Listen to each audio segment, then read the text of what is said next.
વહાલા પ્રેમી ભક્તો, આ અમેરિકામાં રહેલો એટલાન્ટિક મહાસાગરનો એક પાર્ટ છે. અહીંયા પણ આવું ચોખ્ખું નીર, સમુદ્રના કાંઠે નાના નાના પંખીડાઓ અને હરિયાળી છે. સમુદ્રમાં નાના નાના મોજા ઉછળે છે. આપણું જીવન પણ આ સમુદ્રમાં રહેલા મોજા જેવું છે. ક્ષણમાં આવી અને શમી જાય, પરંતુ આ મોજા શમે એ પહેલાં આપણા અંતરમાં પરમાત્માની ભક્તિ પ્રગટે.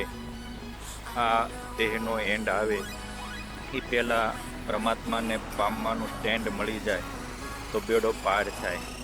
માટે આ શરીરનો ફ્યુઝ ઉડે એ પહેલાં સત્સંગ, સેવા અને ભક્તિમાં યુદ્ધ કરી આપ આપના જન્મને સફળ કરો, એવી આ મહાસાગરના કિનારે પ્રભુને પ્રાર્થના કરીએ. હે મારા નાવલિયા નાથ, અમારી પણ આ ભવસાગર રૂપી સમુદ્રમાંથી બેડી પાર કરી અને અમને સુખ શાંતિથી ભરી દેજો. જય શ્રી કૃષ્ણ.